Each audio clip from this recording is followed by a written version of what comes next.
नमस्कार दोस्तों, सृजन की उड़ान के एक और नए एपिसोड में आपका स्वागत है। दोस्तों, शिव पुराण में भगवान शिव के परात्पर निर्गुण स्वरूप को सदाशिव और सगुण स्वरूप को महेश्वर कहा गया है। विश्व का सृजन करने वाले स्वरूप को ब्रह्मा, पालन करने वाले स्वरूप को विष्णु और संहार करने वाले स्वरूप को रुद्र कहा गया है। रुद्र का दूसरा अर्थ यह भी है, रुजम दुखा द्रावयतीत रुद्र, अर्थात जो संपूर्ण दुखों से मुक्त करा दे। भगवान सदाशिव के जिस संहारक स्वरूप को रुद्र कहा गया है, उसकी उपाधियां अनंत हैं। उनकी गणना त्रिकाल में भी नहीं की जा सकती। एकादश रुद्रों की कथा न सिर्फ पुराणों में बल्कि ऋग्वेद में भी उनका वर्णन मिलता है। एकादश रुद्रों की विभूति समस्त देवताओं में विद्यमान है। इन 11 रुद्रों के नाम शंभु, पिनाकी, गिरीश, स्थाणु, भर्ग, सदाशिव, शिव, हर, शर्व, कपाली और भव हैं। आज के इस एपिसोड में हम भगवान सदाशिव के प्रथम रुद्र शंभु के विषय में चर्चा करेंगे। तो आइए बिना देर करे इस एपिसोड को शुरू करते हैं। ब्रह्म विष्णु महेशान देव दानव राक्षसः यस्मात् प्रजगिरे देवस्तं शंभु प्रणमाम्यहम्।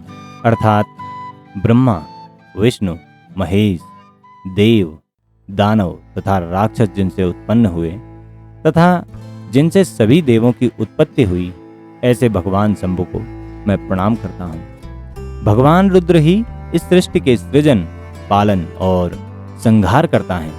शंभु, शिव, ईश्वर और महेश्वर, इन्हीं के अलग अलग नाम हैं। श्रुति का कथन है कि एक ही रुद्र है जो सभी लोगों को अपनी शक्ति से संचालित करते हैं। अतः वही ईश्वर हैं। वही सबके भीतर अंतर्यामी रूप से स्थित है।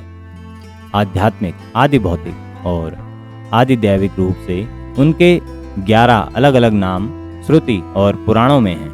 बृहदारण्यकोपनिषद में पुरुष के 10 प्राण और 11वां आत्मा, एकादश आध्यात्मिक रुद्र बताए गए हैं। अंतरिक्ष में स्थित वायु प्राण ही हमारे शरीर में प्राण रूप होकर प्रविष्ट है और वही शरीर के 10 स्थानों में कार्य करता है, इसलिए उसे रुद्र प्राण कहते हैं। 11वां आत्मा भी रुद्र प्राणात्मा के रूप में जाना जाता है।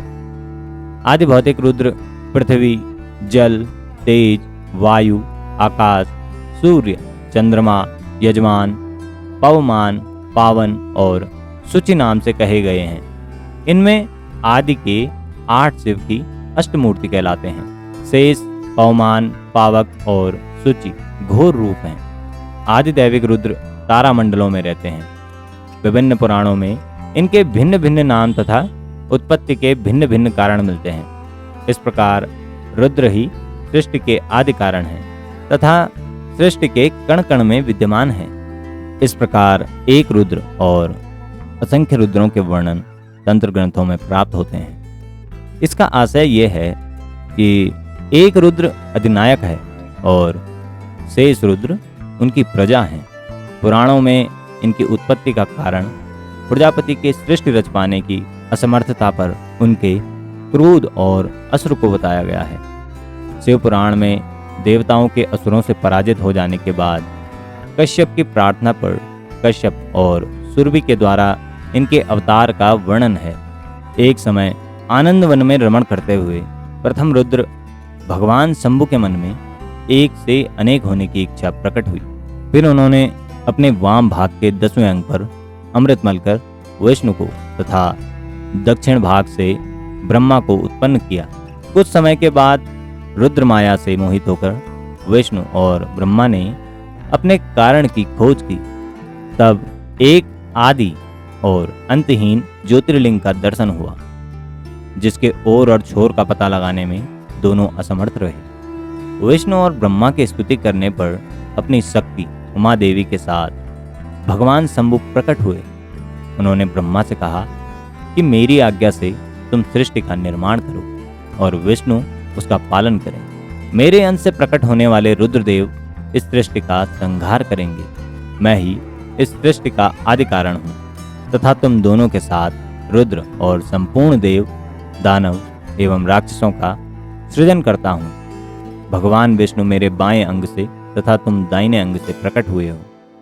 उसी प्रकार रुद्र मेरे हृदय से प्रकट होंगे। ऐसा कहकर भगवान शंभु अंतर्ध्यान हो गए।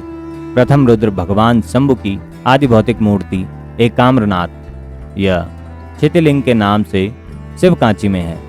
इस दिव्य विग्रह पर जल नहीं चढ़ाया जाता, बल्कि इसे चमेली के तेल से स्नान कराया जाता है। हर सोमवार को भगवान की सवारी निकलती है। भगवती पार्वती ने शिवकांची में इस क्षितिलिंग की प्रतिष्ठा करके भगवान शंभु की उपासना की थी। इस लिंग के दर्शन मात्र से ऐश्वर्य की सिद्धि एवं अक्षय कीर्ति की प्राप्ति होती है।